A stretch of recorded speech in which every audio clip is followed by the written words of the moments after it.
Assalamualaikum warahmatullahi wabarakatuh. Perkenalkan, nama saya Cynthia Gusina dan PM 2042404083. Di sini saya akan menjelaskan materi yang berjudul Elemen Kurikulum 2013 dan Kurikulum Merdeka pada mata kuliah Telah Kurikulum. Elemen Kurikulum 2013. Kompetensi inti KI. Kompetensi inti adalah gambaran umum mengenai kemampuan yang harus dimiliki oleh peserta didik pada setiap jenjang kelas. Kompetensi inti menjadi dasar dalam pengembangan kompetensi dasar. Kompetensi inti terdiri dari 4 aspek, yaitu ke-1, sikap spiritual, berkaitan dengan nilai keagamaan dan hubungan peserta didik dengan Tuhan Yang Maha Esa.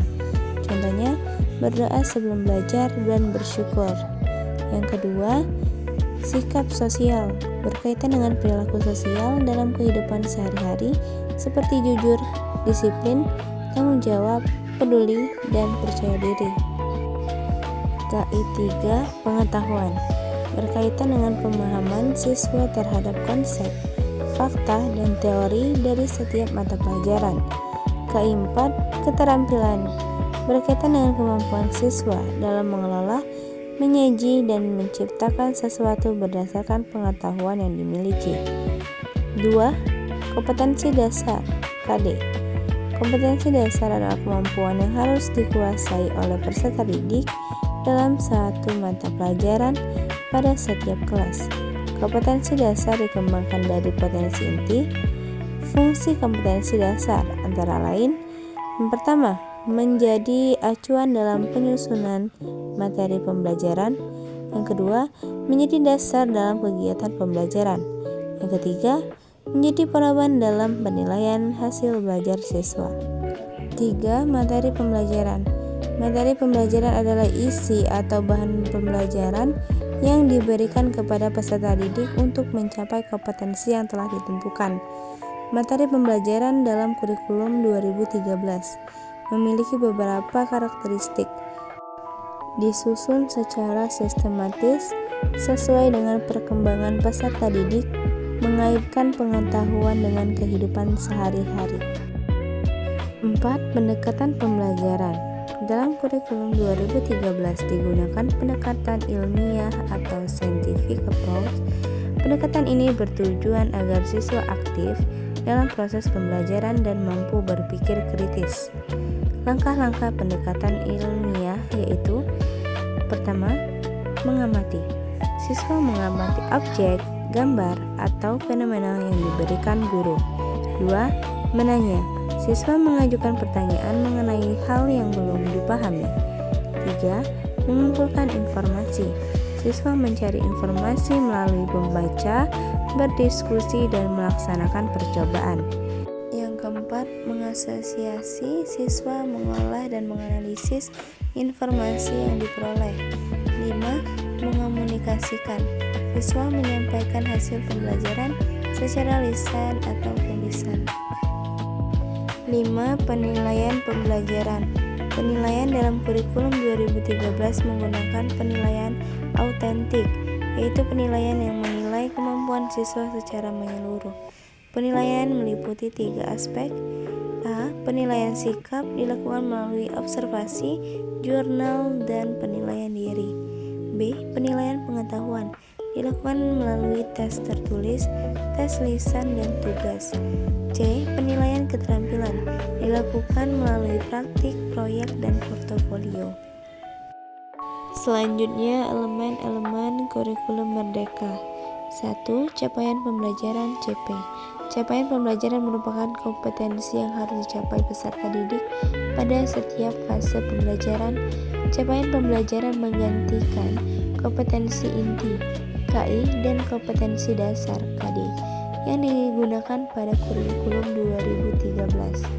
Capaian pembelajaran berisi pengetahuan yang harus dipahami oleh siswa, keterampilan yang harus dikuasai siswa, sikap atau karakter yang harus dikembangkan. Fungsi capaian pembelajaran adalah sebagai acuan bagi guru dalam menyusun tujuan pembelajaran, materi pembelajaran, dan kegiatan pembelajaran. 2. 2. Fase pembelajaran. Dalam kurikulum Merdeka, pembelajaran dibagi berdasarkan fase perkembangan peserta didik, bukan hanya berdasarkan kelas. Pembagian fase adalah sebagai berikut. Fase A, kelas 12 SD. Fase B, kelas 34 SD. Fase C, kelas 56 SD. Fase D, SMP atau sederajat. Fase E, SMA kelas 10. Fase F, SMA kelas 11-12. Pembagian fase ini bertujuan agar pembelajaran lebih sesuai dengan tahap perkembangan siswa. 3. Struktur kurikulum.